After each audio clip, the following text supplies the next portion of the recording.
Bismillahir Rahmanir Rahim. Continuing on with the chapter, talking about exaggerating in the praise for prophets and righteous people. We were talking about celebrating the birthday of the Prophet and how some people say that celebrating the Prophet's birthday is not an innovation, and in fact there is an evidence. And we quoted the two ahadith. So let's now understand these two ahadith properly.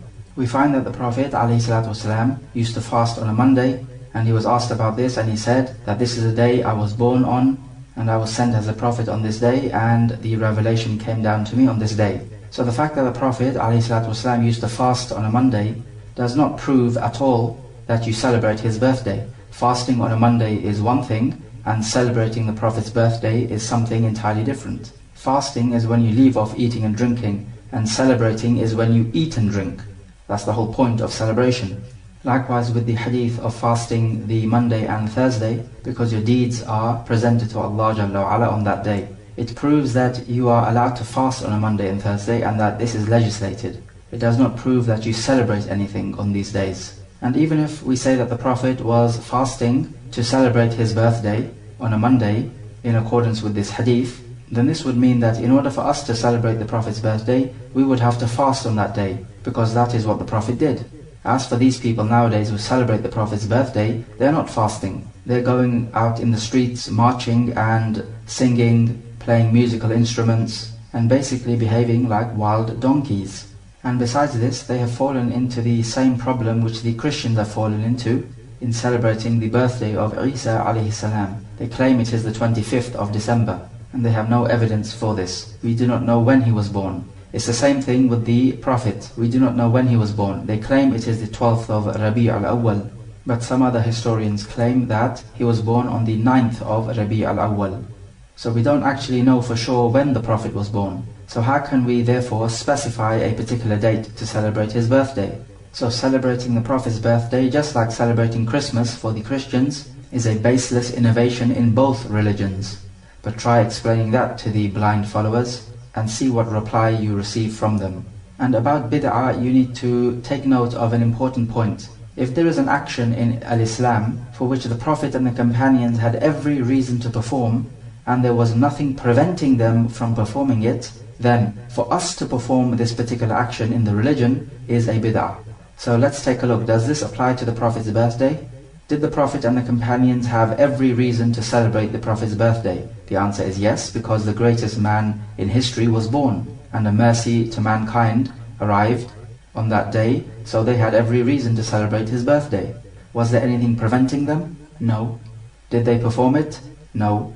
So therefore, for us to perform this birthday, is it a bid'ah? According to our qa'idah, yes, it is a bid'ah. And from this we can also talk about celebrating birthdays in general.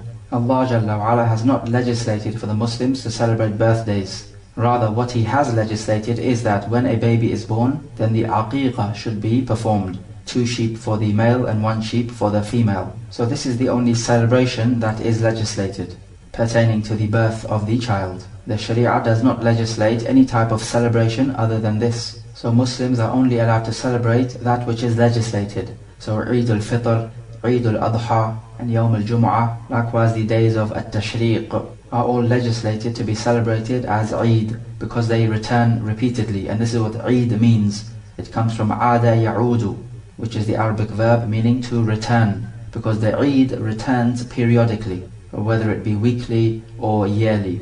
But what if somebody says, this is not an act of worship, this is just from the habitual practices of people, and Islam does not come to make haram the habitual practice of people. So everything is permissible until otherwise stated in the text. We say when it comes to the Eid and celebrations, because this is repeated, it is not from the adat, the habitual practices, it becomes from the ibadat, the worship practice.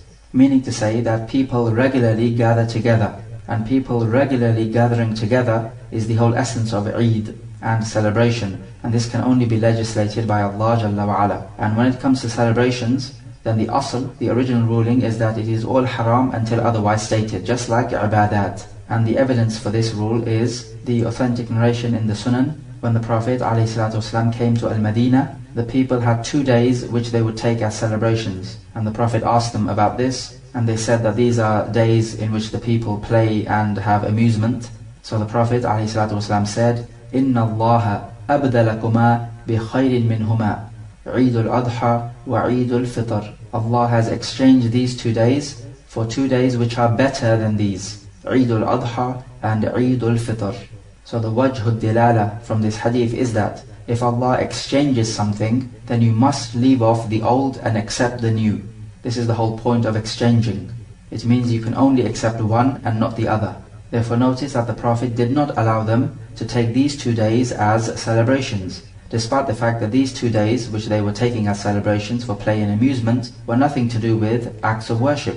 They were just something cultural. So this hadith proves that you cannot say that these celebrations are just a cultural aspect, and Islam does not come to abolish the culture of a people. Issue number 6. Explanation of the ayah in Surah Nuh. And we have spoken about this before, and the point is that these people helped each other in doing that which is batil, null and void, and something which is haram, when they told each other not to leave your gods and to stick to the gods which they were worshipping. As for true Muslims, they help each other in good and righteous actions. Issue number 7. The human nature towards the truth weakens in the heart while the falsehood increases. So the Shaykh is making the point that as the falsehood increases, humans begin to find themselves feeling averse to the truth. And this is true as you see around you in this day and age, that many people are leaving the truth and indulging in this world as if after this life there is nothing left. So this life is everything worth living for. This is true except for the one on whom Allah Jalla wa Ala grants the ability to purify his soul. As he says in Surah Ash-Shams, قَدْ أَفْلَحَ مَنْ زَكَّاهَا وَقَدْ خَابَ مَنْ دَسَّاهَا. The one who purifies it has succeeded, meaning purifies his soul, and the one who corrupts his soul has failed. So in this day and age of increasing corruption, it is vital for the Muslim to purify his soul and ask Allah Jalla wa Ala to grant him tawfiq to do so. And his tawfiq is this extra special divine help which you need to accomplish things in life. Because if you can purify your soul, then actually you will increase in your righteous works. Allah Jalla wa Ala says, لَقَدْ خَلَقْنَا الْإِنسَانَ فِي أَحْسَنِ تَقْوِيمٍ. We have created mankind in the best of shapes or forms. ثُمَّ رَدَدْنَاهُ أَسْفَلَ السَّافِلِينَ. Then we returned him to the lowest of the lows. إِلَّا الَّذِينَ آمَنُوا وَعَمِلُوا الصَّالِحَاتِ فَلَهُمْ أَجْرٌ غَيْرُ مَمْنُونَ. Except those who believe and work righteousness, they will have a reward which is not cut off. And a person's life is completely turned around when Allah Jalla wa Ala grants His blessings on him. If we take for example Umar ibn al-Khattab radiyallahu anhu, who was one of the enemies of the Muslims, but yet he turned in the end to being one of the finest Muslims ever. The same with Khalid ibn Walid and Ikrimah ibn Abi Jahl, completely turned around personalities. And we can say the same thing with some scholars. Abu al-Hasan al-Ash'ari, he was a Mu'tazili at first, then he became a Kullabi, and then he turned onto the right path of the Ahlul Sunnah wal Jama'ah. Likewise with Ibn al-Qayyim rahimahullah, he used to be a Sufi, and then he met Shaykh al-Islam Ibn Taymiyyah rahimahullah and became a student and came onto the right path of Ahlul Sunnah wal Jama'ah. And now he is one of the most famous and revered of the classical scholars. Issue number 8. There is evidence in the saying of the early Muslims that bid'ah is what leads to kufr. The early Muslims would say that bid'ah remains in the heart and it keeps on increasing little by little until it leads to kufr. And they took as evidence the Prophet's statement, كُلُّ بِدْعَةٍ ضَلَالَةٍ وَكُلُّ ضَلَالَةٍ فِي النَّارِ. Every bid'ah is a misguidance and every misguidance is in the fire. So this is what bid'ah does. It gradually takes you out of the fold of al-Islam. And the cause of bid'ah is something called ash-shubuha, which are specious or false arguments. These are arguments which on the surface look acceptable, but actually they are not. So the person who is performing bid'ah thinks that he is following the Quran and the Sunnah. Just like in the example of the Prophet's birthday which we gave, and some people may take those hadith as evidence that it is okay to celebrate the birthday. So on the surface it may look like an acceptable argument, but upon pondering and research it is not. And this is the cause for all bid'ah. Every person performing a bid'ah thinks they have an evidence from the Quran and Sunnah. As for committing sins, then the cause for this is not shubha, but rather shahwa, which is desires. So note the two terms, shubha for bid'ah and shahwa for ma'asi or disobedience. And this is illustrated with the Yahud and Nasara. The reason why the Yahud went astray was because of shahwa. They knew what the truth was, but the truth was not in accordance with their desires. So they followed their desires over and above the truth. So their problem was ash-shahwa, their desires. As for the misguidance of the Nasara, then their cause was ash-shubuha, specious arguments. That is because they were not aware of the truth, as opposed to the Yahud who were aware of the truth. But the Nasara thought that Isa alayhi salam died on the cross, because evidently there was somebody who died on the cross, and he certainly looked like Isa ibn Maryam alayhi salam. So their misguidance is based on shubuha, specious arguments. So as for shubuha, then this is tackled with learning the deen properly, in accordance with its authentic sources and correct understanding. And as for shahwa, then this is tackled by striving against the soul. So you strive and struggle against your own self. Normally you will find that a person who follows his shahwa and then commits ma'asi, which is acts of disobedience, if he is true in his repentance, he will come back onto the right path. It is normally a lot harder for the person following the shubha to come back to the right path, because he believes he is following the truth, so there is no need for him to repent. Whereas the one who is committing the sin knows he is committing a sin, therefore he knows that he has to repent. And the Prophet ﷺ said in the authentic hadith, إِنَّ اللَّهَ احتجز التوبة عن صاحب كل بدعة, that Allah has blocked off at-tawbah, repentance, from the person who practices bid'ah. And this is understandable because the one practicing the bid'ah believes himself to be on the true and right path, so there is no reason for him to make tawbah.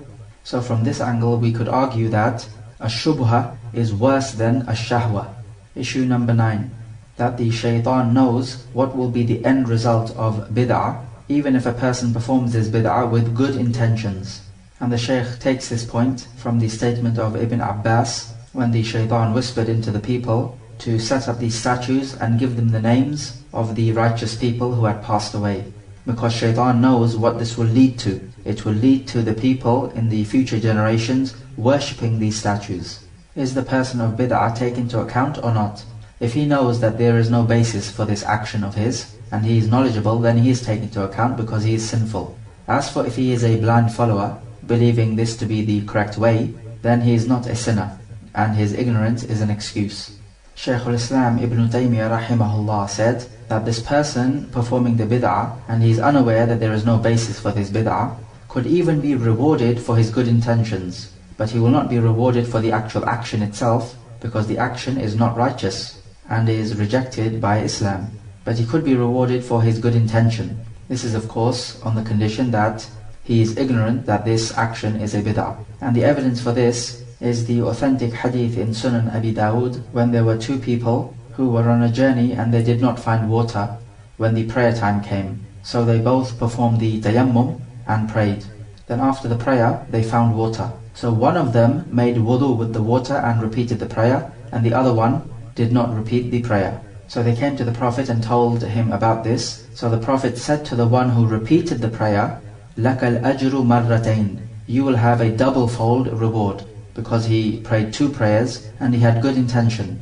And he said to the one who did not repeat the prayer, أَصَبْتَ السُّنَّةِ, you have attained the sunnah, meaning you followed the sunnah as it is supposed to be followed. Meaning if you have prayed your prayer, you do not repeat it.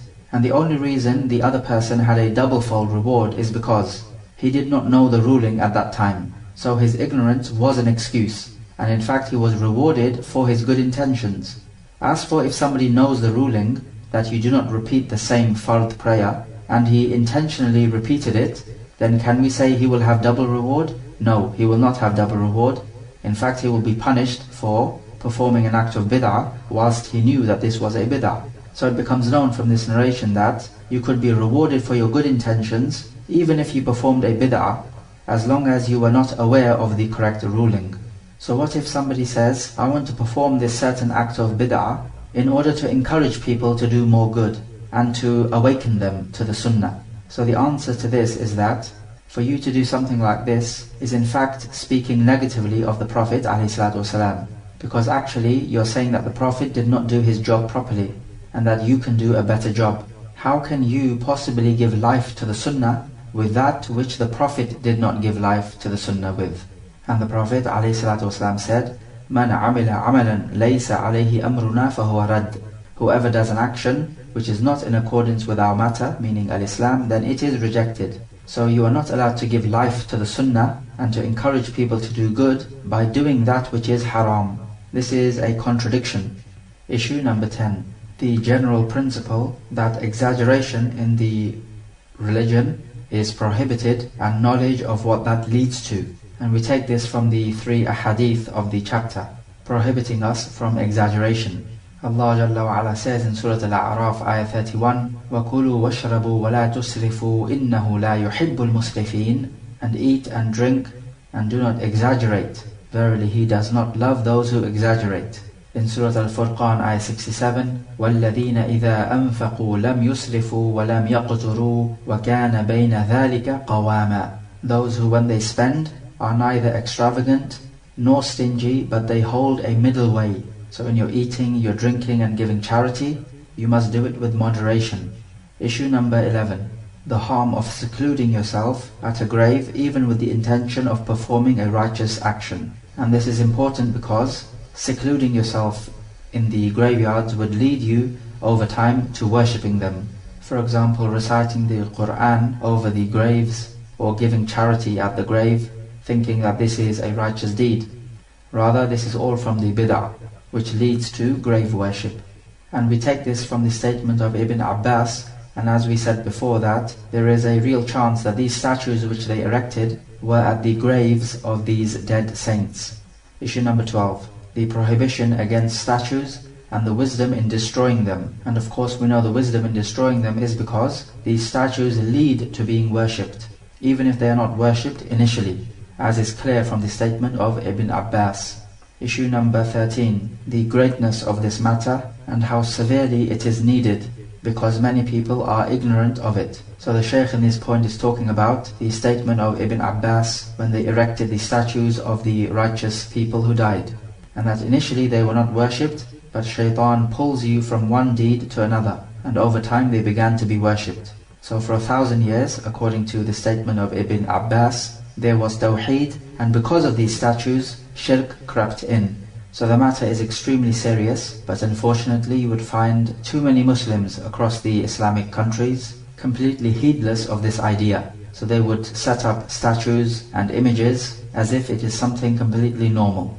Issue number 14. This is the most amazing thing, that these people of bid'ah read this story in the books of tafsir and the hadith, and they know the meaning of the speech, and they know about the obstruction or the barrier which Allah has put between them and their hearts. They believe that the deed of the people of Nuh in exaggerating in the praise of the dead is the best type of worship, and they believed in what Allah and the Messenger forbade them to believe in, and this is kufr, which permits the taking of life and wealth. When the Shaykh says it is amazing, then this is not said in a positive way, because something can be amazing and it is positive and good, but also something can be amazing when it is worthy of rebuke. And what the Shaykh intends is the latter, that this is amazingly absurd. This is similar to as Allah Jalla wa Ala says in Surah Al-Ra'd, ayah number 5, وَإِن تَعْجَبْ فَعَجَبٌ قَوْلُهُمْ أَإِذَا كُنَّا تُرَابًا أَإِنَّا لَفِي خَلْقٍ جَدِيدٍ. And if you are amazed, then amazing is their statement that when we are dust, meaning in our graves, will we become a new creation? So they are denying the resurrection. So this is amazing, meaning to say it is amazingly absurd to deny the resurrection. And this statement of the Shaykh is something he is referring to during his time, when these people would read these stories about how shirk crept in, and despite that they would think that erecting statues is the best of deeds. And the same thing could possibly apply to many people in this day and age. So it's coming to something when you think that an evil deed is in fact a good deed. And Allah says in Surah Fatir, ayah number 8, أَفَمَنْ زُيَّنَ لَهُ سُوءُ عَمَلِهِ فَرَآهُ حَسَنًا فَإِنَّ اللَّهَ يُضِلُّ مَنْ يَشَاءُ وَيَهْدِي مَنْ يَشَاءُ فَلَا تَذْهَبَ نَفْسُكَ عَلَيْهِمْ حَسَرَاتٍ إِنَّ اللَّهَ عَلِيمٌ بِمَا يَصْنَعُونَ. Is he then to whom the evil of his deeds is made fair seeming, so that he considered it to be a good deed? So is he equal to the one who is rightly guided? Truly Allah sends astray whom He wills, and He guides whom He wills. So do not destroy yourself, O Muhammad, in sorrow for them. Truly Allah knows what they are doing. Likewise in Surah Al-Kahf, ayah 103 and 104, قُلْ هَلْ نُنَبِّئُكُمْ بِالْأَخْسَرِينَ أَعْمَالًا الَّذِينَ ضَلَّ سَعْيُهُمْ فِي الْحَيَاةِ الدُّنْيَا وَهُمْ يَحْسَبُونَ أَنَّهُمْ يُحْسِنُونَ صُنْعًا. Say, shall we inform you of the greatest losers with regards to their actions? Those whose efforts have been wasted in this life, whilst they thought that they were doing good. So the point from these ayat is that what is good and what is bad in terms of your actions can only be determined by the Sharia, not what you think to be good or bad. And so you find what these people of bid'ah are indulging in is the very same kufr which will make your life and your wealth halal to be taken. Issue number 15. The declaration that they only wanted the righteous people to intercede for them. So they only wanted the intercession, but they fell into shirk. Issue number 16. They thought that the scholars whom they made statues of wanted their statues to be made. So these people who made the statues thought that these righteous people and scholars wanted their statues to be made so that they could be used as intercessors. And of course, needless to say, this is the wrong way to think. Issue number 17. The great statement of the Prophet when he said, "Do not exaggerate in your praise for me, just as the Christians did with Isa alayhi salam." And what is sad about this is that some Muslims have fallen into this error even greater than what the Christians have fallen into, because they have made the Prophet alayhi salatu wasalam as a person to make dua to.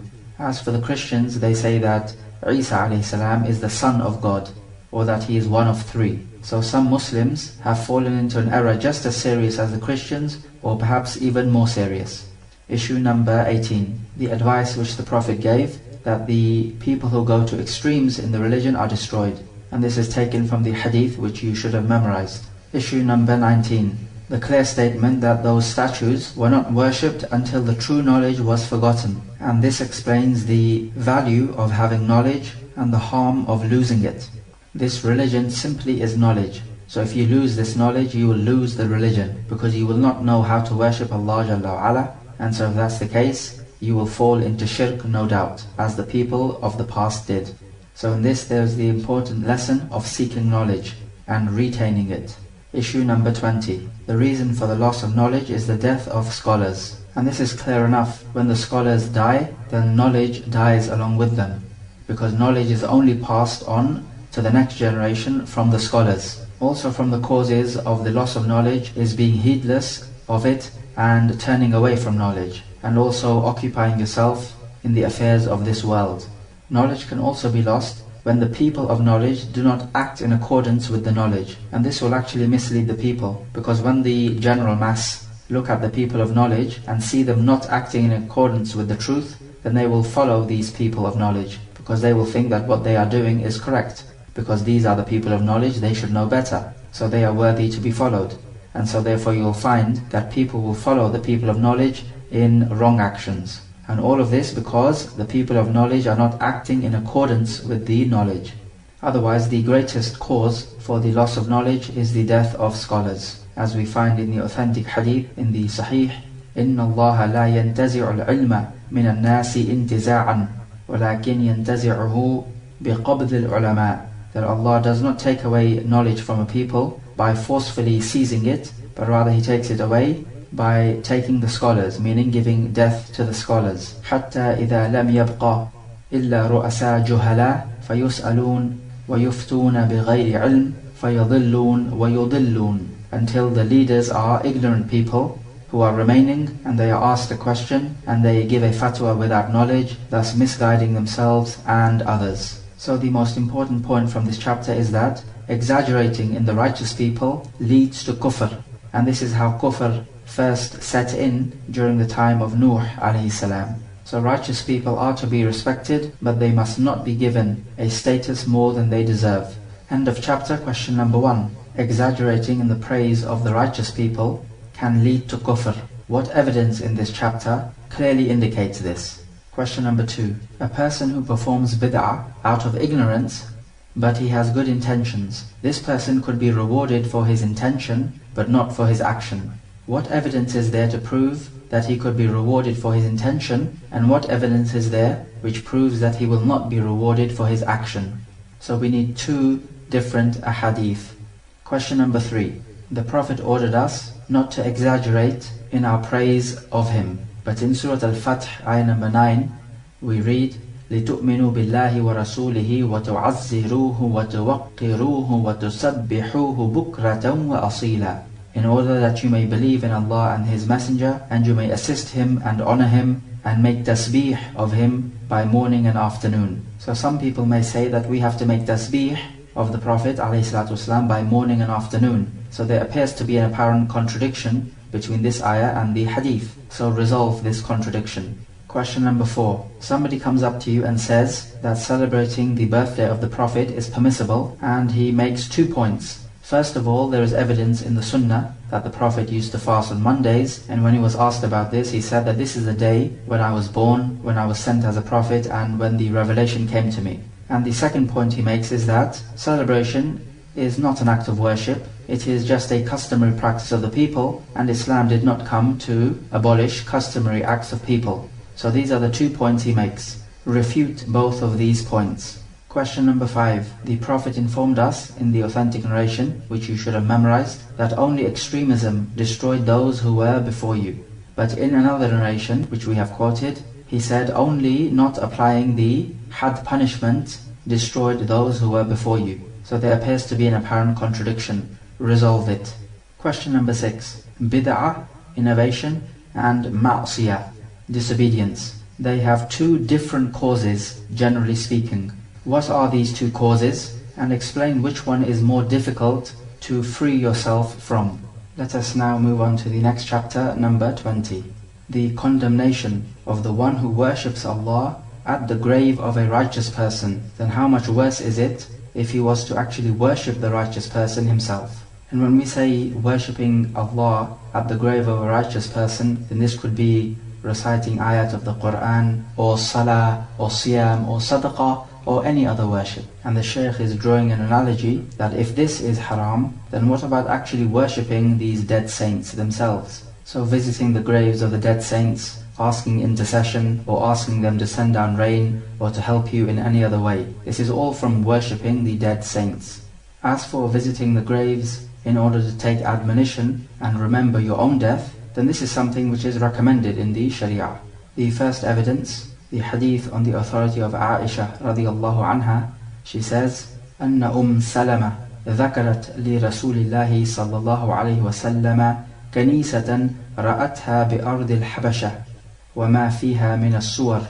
She says that Salama mentioned to the Prophet ﷺ a church she saw in Habasha, which is present-day Ethiopia, and the images that were in this church. What appears to be the case is that she's speaking about certain statues in this church.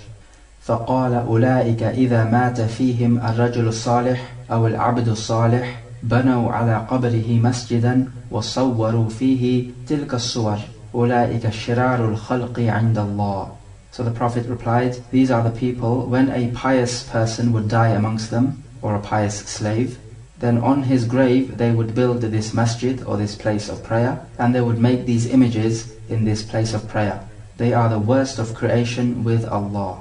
So the Prophet has said that these are the worst of creation because this action of theirs in building up these statues in the masjid, which has a grave in it, is going to lead to shirk, and it will lead to grave worship and venerating the dead people more than they deserve, which is what we were speaking about in the previous chapter. This hadith is muttafaqun alayh. And Shaykh al-Islam Ibn Taymiyyah rahimahullah said about this hadith, these are the people who combined between 2 types of fitna. The fitna or the trial of the grave and the trial of the statues. So they're building the masjid on the grave, this is one fitna, and then thereafter they are setting up these images and statues. Just one of these 2 would lead to shirk. So how about if you combine between both of them?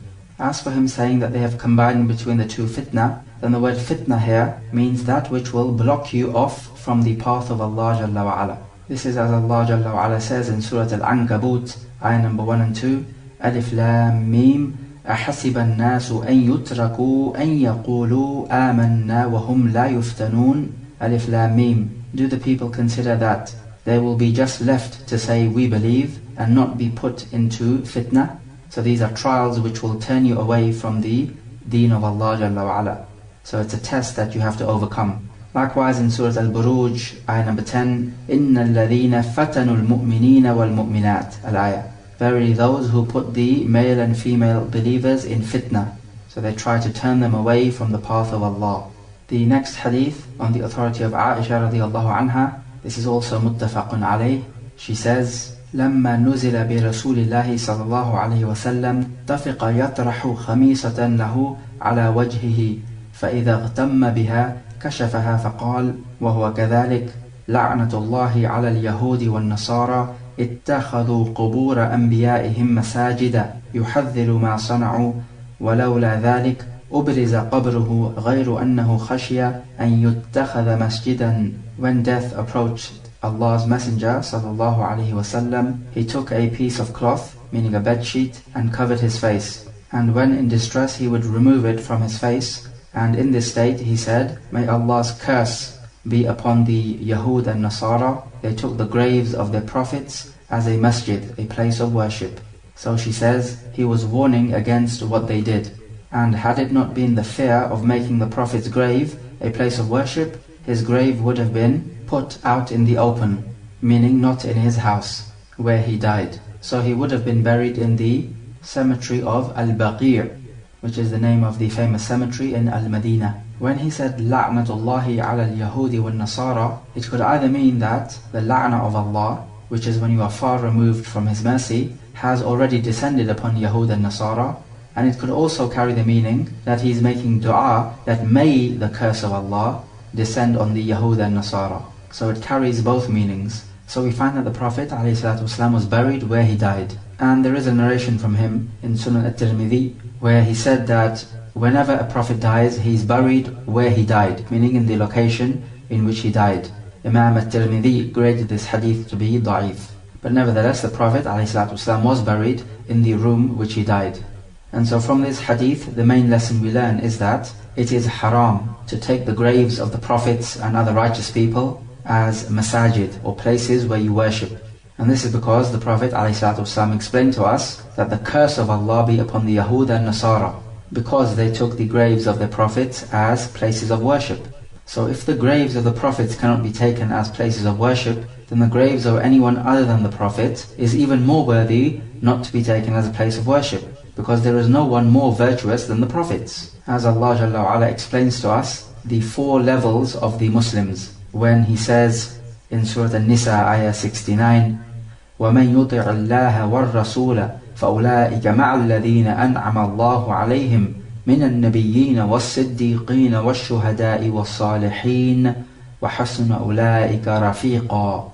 And whoever obeys Allah and the Messenger, then they will be with those on whom Allah has bestowed His grace from the prophets and the Siddiqeen, the truthful ones in their intentions, speech and actions, and the Shuhada, the witnesses of various types, and the Salihin, the righteous ones. And what an excellent companion they are.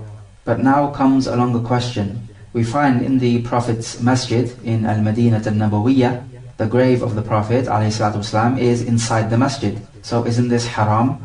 First of all, the masjid was not built on the grave. Rather, when the Prophet was buried, he was buried in the room of Aisha radiallahu anha, because when he died, his head was on her chest and he was in her room. And of course the room was near the masjid. So it's not like the masjid was built on the grave of the Prophet. And we also know that the Prophet was not buried in the masjid. Rather, what happened is that later on, when only a few of the Sahaba were left, the masjid of the Prophet was expanded and hence included the grave of the Prophet ﷺ. And this action of expanding the masjid to include the grave was not something that the Sahaba nor everyone from the righteous Muslimin at that time agreed to. We know that Sa'id ibn al-Musayyab from the Tabi'een did not agree to this action. And in any case, even nowadays, we cannot say that the grave is strictly inside the masjid, because there are 3 walls which separate the grave of the Prophet from the masjid. So it's like they are 2 separate entities. And it is important to know this because some of these grave worshippers, may use this as an excuse. They might say, well, the grave of the Prophet is in the masjid, and this was since the time of the Tabi'een, and the Muslims did not reject this idea. So therefore, how can you reject this idea of having graves in the masjid? We say, no, there is no consensus amongst the Muslims from the time of the Tabi'een that this action was permissible. As we have just mentioned before, that Sa'id ibn al-Musayyab rejected this idea. But even if there was a consensus to this idea of expanding the masjid to include the grave, we know that the masjid was not built upon the grave, and neither was the Prophet buried in the masjid, as the people of deviation are doing nowadays. And then we also know that the grave of the Prophet is surrounded by 3 walls in a triangular fashion, so it separates from the masjid. And so there is no evidence in this for those people who like to build these mausoleums of saints. The next evidence, the hadith on the authority of Jundub ibn Abdullah, found in Sahih Muslim, who says that he heard the Prophet ﷺ say 5 days before the Prophet died, إِنِّي أَبْرَأُ إِلَى اللَّهِ أَنْ يَكُونَ لِي مِنْكُمْ خَلِيلٌ فَإِنَّ اللَّهَ قَدِ اتَّخَذَنِي خَلِيلًا وَلَوْ كُنْتُ مُتَّخِذًا مِنْ أُمَّتِي خَلِيلًا لَاتَّخَذْتُ أَبَا بَكْرٍ خَلِيلًا ألا وإن من كان قبلكم كانوا يتخذون من قبور أنبيائهم مساجدا ألا فلا تتخذوا القبور مساجدا فإني أنهاكم عن ذلك. He said, I am free to Allah that there is anyone from you who is a Khalil to me. Khalil, coming from the word khulla, means pure love. It comes from takhallala, which means to seep through something, because this love seeps through your body, meaning it completely envelops you and goes through the body. So it's pure love, it's the highest level of love. So the Prophet is saying that there is no one from amongst you who is a Khalil to me. Has Allah Jalla wa Ala taken anyone as a Khalil? He has taken 2 people as a Khalil, Ibrahim and Muhammad alayhim as-salatu was-salam. As Allah Jalla wa Ala says in Surah An-Nisa, ayah 125, وَاتَّخَذَ اللَّهُ إِبْرَاهِيمَ خَلِيلًا. And Allah took Ibrahim as a Khalil. And also in the hadith, the Prophet ﷺ said, إِنَّ اللَّهَ اتَّخَذَنِي خَلِيلًا كَمَا اتَّخَذَ إِبْرَاهِيمَ خَلِيلًا. Allah has taken me as a Khalil, just like He took Ibrahim as a Khalil. As for if some people were to say that the last Prophet is the Habibullah, the beloved one of Allah, then we know that this is a lie. Rather, the Prophet is a Khalilullah, just like Ibrahim ﷺ was. And this is why the Prophet ﷺ did not take anyone from his ummah as a Khalil, because for the Prophet to take somebody as a Khalil was specific for Allah Jalla wa Ala alone. So he only took Allah as a Khalil and no one else from the ummah. So this was a station only for Allah Azza wa Jal, as far as the Prophet was concerned. No doubt he had love for all of his companions and the Muslims, but when it comes to khulla, which is the highest form of love, then this was solely for Allah Azza wa Jal. But he went on to say that if he was to take anyone from his ummah as a Khalil, he would have taken Abu Bakr as a Khalil, as we read in the hadith of the chapter. And this is a clear text that Abu Bakr is the best of this ummah after the Prophet ﷺ, and that he is better than Ali radiallahu anhu. And in this there is a refutation against the Rawafid, who claim that Ali radiallahu anhu is better than Umar and Abu Bakr. Then he said, behold, those who were before you took the graves of their prophets as masajid, places of prayer. So do not take the graves as masajid, for I have forbidden you from doing so. And so from this hadith we take that the heart of the Prophet ﷺ was filled with the love of Allah Jalla wa Ala. This is why he did not take anyone from this ummah as a Khalil apart from Allah Azza wa Jal. And from this hadith and supporting evidences we take that the Prophet and his forefather Ibrahim alayhim as-salatu was-salam were the best of prophets, because Allah only took those 2 as Khalil. And from this hadith we also take the virtue of Abu Bakr radiallahu anhu, and it clearly shows that he was the best of the Sahaba, because if the Prophet was to take someone as a Khalil from the Ummah, then it would have been Abu Bakr. And from this hadith we also take that it is haram to make graves into places of worship, or to build masajid on the graves, or to bury the dead people inside masajid. We also take that if somebody was to be buried in the masjid, then it is wajib to take this body out of the masjid and bury him in a proper separate cemetery. We also take from this hadith that the Prophet ﷺ was eager to cut off all avenues that lead to shirk. You might say that burying the dead in the masjid is not worshipping anyone besides Allah, so how can this be shirk? But it is clear for anyone with penetrative vision that this will lead to shirk over time. And so we take from this the continuous principle in Islam, which is Sadd al-Dhara'i', blocking off the means. So anything which leads to something which is haram, it must be blocked off and nipped in the bud before it has a chance to nurture. We also take from this hadith that whoever builds a masjid on a grave, then it is wajib to destroy this masjid, because it is not called a masjid, it is called a mashhad, which is a mausoleum, and you have to break down all mausoleums because they lead to shirk. Then Ibn Taymiyyah said that the Prophet ﷺ forbade this at the end of his life, as is quite clear from the hadith that he said this 5 days before he died. And then when he was about to die and he was with Aisha, he cursed the Yahud and Nasara because they took the graves of their prophets as masajid. And even performing the salah at the grave is from this action, meaning this action of taking the graves as masajid, even if no official masjid has been built on this grave. And this, what the Shaykh has said, is true, as the Prophet ﷺ said in the Sahih, لا تصلوا إلى القبور ولا تقعدوا عليها. Do not pray facing the graves and do not sit on them. And then Shaykh al-Islam goes on, and this is the meaning of his statement that he feared that his grave would be taken as a masjid. The companions never built any place of worship around his grave, and any place which is intended for prayer or where prayer is performed has become a masjid due to the Prophet ﷺ saying, جُعِلَتْ لِي الْأَرْضُ مَسْجِدًا وَطَهُورًا. The whole earth has been made for me as a masjid and as a means of purification. So what the Shaykh is saying here is that any place you pray in is by definition a masjid, because a masjid means a place in which prayer is performed, even if it does not have walls and a roof.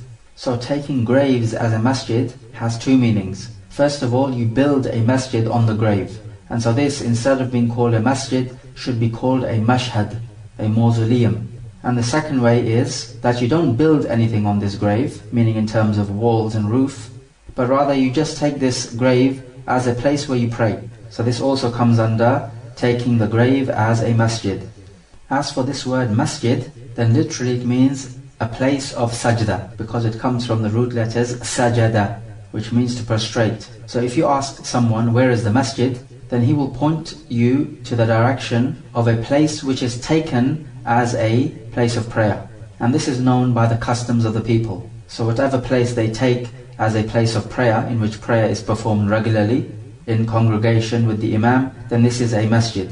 As for the broader term masjid, meaning in the broadest possible term, and this is taking it from the linguistic meaning, then any place in which you perform the prostration and the prayer is a masjid. So this could be in the park, in the street, or anywhere else where it is allowed to be prayed. As the Prophet ﷺ said, the whole earth has been made as a masjid, meaning to say it is possible for you to pray anywhere in the world, except for those specific places in which the Prophet ﷺ forbade you to perform the prayer, like the lavatory and the grave and the stable of the camel. So the point about this hadith and the one before it is that it is not permissible to build masajid on graves, nor put graves in masajid, because this leads to a shirk al-akbar.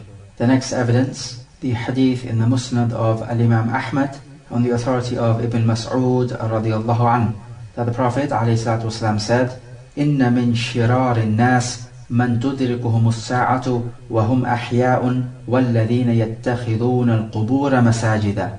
That the worst of people are those who will be alive when the hour will be established, meaning the trumpet blowing, and those who took the graves as masajid. The hadith is authentic, as stated by Shaykh al-Islam Ibn Taymiyyah rahimahullah. So here the Prophet ﷺ is informing us about two types of evil people. The first type he talks about is those who will be alive when the hour is established. And in the authentic narration, the Prophet ﷺ also informed us, لا تقوم الساعة حتى لا يقال الله الله, that the hour will not be established until nobody is saying Allah Allah, meaning to say the dhikr of Allah is not being made, so there are no Muslims left. But in the authentic narration in the Sahih, the Prophet ﷺ also said, لا تزال طائفة من أمتي على الحق ظاهرين لا يضرهم من خذلهم حتى يأتي أمر الله. There will always be a group of my people, or my ummah, victorious upon the truth. Anybody who deserts them will not harm them until the matter of Allah comes, meaning the Yawm al-Qiyamah. As in another narration we read, حَتَّى تَقُومَ السَّاعَةِ, until the hour is established. So what is apparent from the latter hadith is that these Muslims will be up till Yawm al-Qiyamah. The way to understand it and reconcile this is to say that the Muslims will not literally be up till the hour, meaning when the trumpet is blown, but they will die just before the hour is established.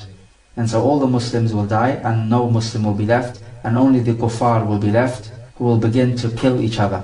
As the Prophet ﷺ informed that al-harj will increase. And when he was asked about what is al-harj, he said it is an Ethiopian word meaning killing. So these kuffar will be left alone and no Muslims will be left, and they will have no rules and regulations governing their behavior and will start to fight over petty things and kill each other. And it is upon them the hour will be established. And the second type of evil people, those who took graves as a masjid. And this is just taking graves as masjid, let alone actually committing shirk and worshipping the dead people in the graves. And we know that from the rulings of Islam is that the means take on the same ruling as the end. So setting up a grave in a masjid is a means which lead to the shirk. And we know that shirk is haram, and so that which leads to haram is also haram. And from this hadith there is also evidence that people are of varying levels in their evilness. So kuffar may be kuffar, but some are more evil than others. Just in the same way with Muslims. People are Muslims, but some are better Muslims than others. So they have more goodness in them than others. And this is something which we can even witness right before our very eyes. We see some kuffar are friendlier towards the Muslims and more understanding than other kuffar, who are vehemently opposed to al-Islam and the Muslims. And we also know that the kuffar will be in varying levels of punishment in Jahannam. And we know that Abu Talib will have the least punishment in Jahannam, as is well known, and we have discussed this before. And Allah Jalla wa Ala says, إِنَّ الْمُنَافِقِينَ فِي الدَّرْكِ الْأَسْفَلِ مِنَ النَّارِ وَلَن تَجِدَ لَهُمْ نَصِيرًا. The munafiqun will be in the lowest depths of the hellfire, and you will not find anyone to help them. And note that this chapter deals with praying in the graveyard. But it doesn't have to be just your salah, but rather somebody who believes that giving sadaqah or charity at a grave is better than giving it somewhere else is also mistaken, because he is venerating this grave in a way it is not meant to be venerated. And this can also lead to shirk, because every time you venerate a grave and people start to do this, then it will only be a matter of time that people will start to worship it. Issues in this chapter. Issue number 1. What the Prophet ﷺ has mentioned about the one who builds a masjid over the grave of a righteous person, even if his intention was good. And we know that the Prophet ﷺ made dua of a curse against the Yahud and Nasara who did this. And in the other narration he forbade from doing so, because the people before did this. And in the third narration, in the Musnad of Al-Imam Ahmad, he mentioned these people as one of the worst and evil types of people. So this action is haram even if his intentions were good. And the action of building masajid over graves has nothing to do with the intention, but it has everything to do with the actual action itself. So as long as you're performing this action, you're doing something haram. Issue number 2. The prohibition of statues and the gravity of the matter. So we find you're not allowed to build statues, and if these statues are to be venerated, then the matter is even more serious. For example, building statues of rulers, leaders, or pious people. Issue number 3, that there is a lesson for this, in that the Prophet emphasized this matter of not taking the graves as masajid, because the Prophet first clarified the issue, and 5 days before his death, he gave the prohibition, and at the time of his death, he gave a severe warning about taking the graves as masajid. And all of this evidence proves that the Prophet ﷺ was extremely eager to protect at-Tawheed, because this is the message which all of the messengers came with. And even the biggest and major of sins are still less in their gravity than shirk. As Ibn Mas'ud radiallahu anh said, that I should swear by Allah, lying is more beloved to me than I should swear by other than Allah, telling the truth. because one is a sin and the other is minor shirk. And if we talk about shirk in the broad sense, then even engaging yourself with this dunya, in this life, and forgetting about the hereafter and Allah Jalla wa Ala is also a type of shirk, because the Prophet ﷺ said, Ta'isa abdul dinar, ta'isa abdul dirham, ta'isa abdul khamisa, ta'isa abdul khamila. May the slave of the dinar be destroyed and the slave of the dirham. These are gold and silver currencies used as money in those days. And may the slave of the khamisa be destroyed, khamisa being a type of clothing. And may the slave of the khamila be destroyed, khamila being a place of densely growing trees. So all of these affairs which he has mentioned, 4 of them in this hadith, are matters of this world and wealth of this world. And he calls them the slave of these things. So it is as if he is worshipping them. And of course this is a type of shirk. So we find that indulging yourself in this world too much is also a type of shirk if you use the word shirk in its broad sense. Because the point is now that you are putting this world in the status which Allah deserves to be in. So you have made this world as partners with Allah. Or we can say that you have made your desires as partners with Allah. And this is of course shirk. As for the good things in this life, the wealth of this world, that should be used in order to help you worship Allah Jalla wa Ala, because this is why you have been created. But the problem is, too many Muslims nowadays are taking the wealth of this world as the end, not the means to the end. So it is as if they have been created to attain the wealth and luxury of this world. So they have made the wealth and luxury of this world as the end. But rather what they should be doing is to take it as a means to the end. And the end is to seek the pleasure of Allah Jalla wa Ala and to worship Him in the best possible way. And the wealth of this world is only there to help you to reach your end for which you have been created. So we find that the matter of the Muslims in this day and age has been turned upside down. They've taken the means as the end. And as the point mentions, that during his entire career as a prophet, he warned against all those things which lead to shirk. And then 5 days before his death, he expressly prohibited taking graves as masajid. And then right before his death, he prohibited in the strongest possible sense taking graves as masajid. Issue number 4. The Prophet ﷺ strongly prohibited turning his grave into a masjid even before his grave came into existence. And this is due to his saying, which we have discussed before, أَلَا فَلَا تَتَّخِذُوا الْقُبُورَ مَسَاجِدًا. Behold, do not take graves as masajid. Issue number 5. It was the practice of the Yahud and Nasara to turn the graves of their prophets as places of worship. And this is also taken from the hadith which we have mentioned, when he sent the curse upon the Yahud and Nasara. Issue number 6. His curse on the Yahud and Nasara for this practice. And this is taken clearly from the hadith. Issue number 7. His intention for doing so, meaning sending the curse, was a warning to us regarding his grave. And this is where Aisha radiallahu anha states, يُحَذِّرُ مَا صَنَعُوا. He was warning what they did. So he's warning us against what the Yahud and Nasara did with the graves of their prophets. So we must not imitate the Yahud and the Nasara in practices which are specific to them. Issue number 8. The reason why his grave was not put out in the open. And the reason is given in the statement of Aisha, that it was only feared that his grave would be taken as a masjid, so it was not buried outside in the cemetery of Al-Baqi', but rather he was buried where he died. There can also be a second reason why it was not taken out, and this is because the Prophet informed that the prophets are buried where they die. Issue number 9. The meaning of taking the graves as masajid. And we have spoken about this before. Either this means you build a masjid on a grave, or this means you take a grave as a place where you pray, even if you don't build anything on it. Remember, masjid in the language means a place where you prostrate. Issue number 10. That the Prophet ﷺ linked those who took the graves as masajid to those upon whom the hour will be established. And he mentioned the means to shirk before its actual occurrence, along with the final consequence. And so what he's saying in this point is that the Prophet warned about the means to shirk before he died. And note that in the hadith, in the Musnad, the hour will be established upon the kuffar, no doubt.